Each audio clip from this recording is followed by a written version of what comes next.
Gelandang timnas Indonesia Aiver Yenner hanya melihat skuad Garuda dari layar kaca. Seperti diketahui, Aiver sebenarnya masuk dalam 26 pemain skuad Garuda yang dipersiapkan untuk pertandingan melawan Brunei Darussalam. Namun pada laga yang berakhir dengan kemenangan 6-0 tersebut, dia tidak bisa hadir karena cedera saat membela Young Utrecht. Aiver Yenner berharap timnas Indonesia bisa meraih hasil maksimal di putaran pertama kualifikasi Piala Dunia 2026 zona Asia. Dia menilai bahwa semua pemain yang ada di lapangan akan mendapatkan dukungan penuh dari supporter skuad Garuda. Pemain berusia 19 tahun itu meminta waktu untuk memulihkan cederanya di Belanda. Dia berharap bisa segera kembali ke skuad Garuda dan memberikan kontribusi kepada tim. Sayangnya saya sedang cedera, jadi saya tidak bisa bermain. Tapi saya berharap bisa bermain lagi untuk timnas. Semoga beruntung dan saya akan menonton pertandingan dari rumah, ujar Aiver Yenner. Sementara itu, Aiver diprediksi akan jadi sosok penting di laga selanjutnya dan kemungkinan baru akan bergabung dengan timnas pada bulan November mendatang. Tepatnya pada saat skuad Garuda lolos ke putaran kedua kualifikasi Piala Dunia 2026 zona Asia. Sandy Walsh merasa tak keberatan dengan keputusan Sinteyong yang menempatkannya sebagai gelandang. Ya, pada pertandingan melawan Brunei, Sandy Walsh tidak ditempatkan sebagai bek kanan, sebagaimana peran keseharian di klub KV Mechelen.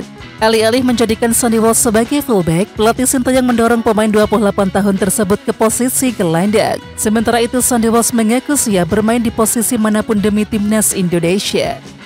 Saya akan melakukan semuanya untuk membantu tim ini berkembang dan meraih kemenangan setiap saya bermain untuk timnas Indonesia. Jadi gelandang, bek kanan, bek tengah, striker, kita lihat saja nanti, ucap Sandy Walsh.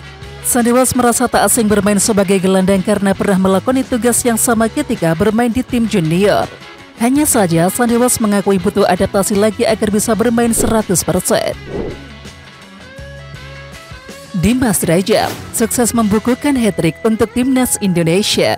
Catatan dari Dimas Derajat melampaui bintang-bintang sepak bola dunia. Salah satunya adalah pemain bintang timnas Brazil saat ini, yaitu Neymar. Neymar sejauh ini baru membukukan 2 gol untuk Brazil di kualifikasi Piala Dunia 2026. Sementara itu, perolehan impresif Dimas Derajat membuat Ketua Umum PSSI Erick Thohir ikut angkat bicara. Erick Thohir berharap Dimas Derajat dan juga penyerang timnas Indonesia lainnya tetap bisa menjaga konsistensi. Ia juga berharap para penyerang timnas Indonesia tetap bisa menambah catatan golnya siapapun lawannya. Kemenangan besar ini patut disyukuri, ujar Erick Thohir. Apalagi ada striker kita mampu mencetak hat-trick dan menempati top skor sementara kualifikasi Piala Dunia 2026.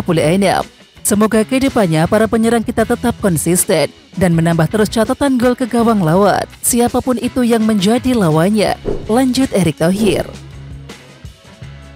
Pratama Arhan dikritik netizen usai tampil buruk di laga kontra Brunei Darussalam. Pratama Arhan jadi salah satu pemain yang menjadi sorotan saat timnas Indonesia menghadapi Brunei Darussalam di kualifikasi Piala Dunia 2026 zona Asia.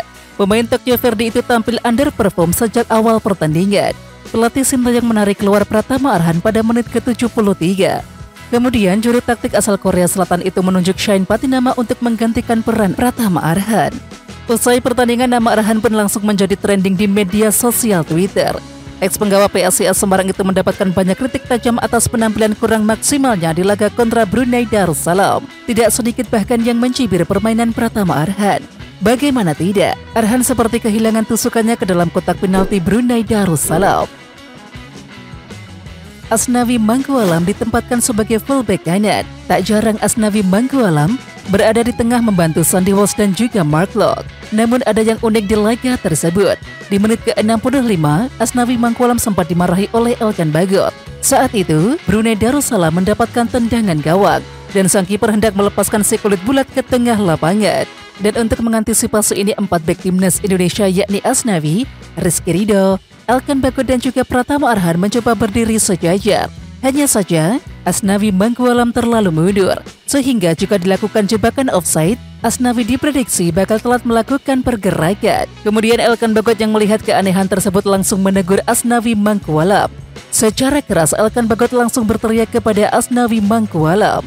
Di samping itu, kelar pertandingan Asnawi Mangkualam mendapatkan hal unik lagi, yakni ketika melakukan penghormatan kepada supporter yang hadir di SUGBK, Asnawi Mangkualam dijewer oleh Sinteyong. Nathan Tueon kedapatan ikut menyaksikan duel timnas Indonesia versus Brunei Darussalam. Ia ada di tribun VIP bersama Ketua Umum PSSI Erick Thohir. Sementara itu Erick Thohir mengatakan bahwa Nathan Tueon datang bersama ayahnya.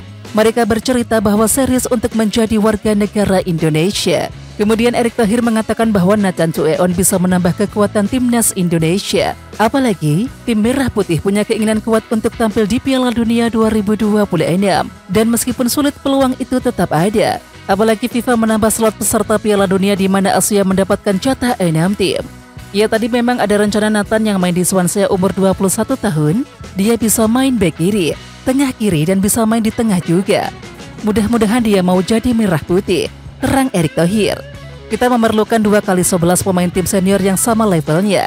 Kalau kita mau terus lebih baik lagi karena kompetisi akan makin tinggi, pertandingan akan makin berat. Semua negara juga ingin masuk Piala Dunia, pungkas Erick Thohir. Oke Timnas Lovers, siapa kita? Kita Indonesia. Ayo kita dukung terus sepak bola tanah air Indonesia. Jangan lupa dukung terus Garuda Raya Channel dengan subscribe, like, dan komen karena saran dan kritik kalian sangat bermanfaat untuk perkembangan channel ini. Tungguin video selanjutnya dari Garuda Raya Channel. Salam olahraga.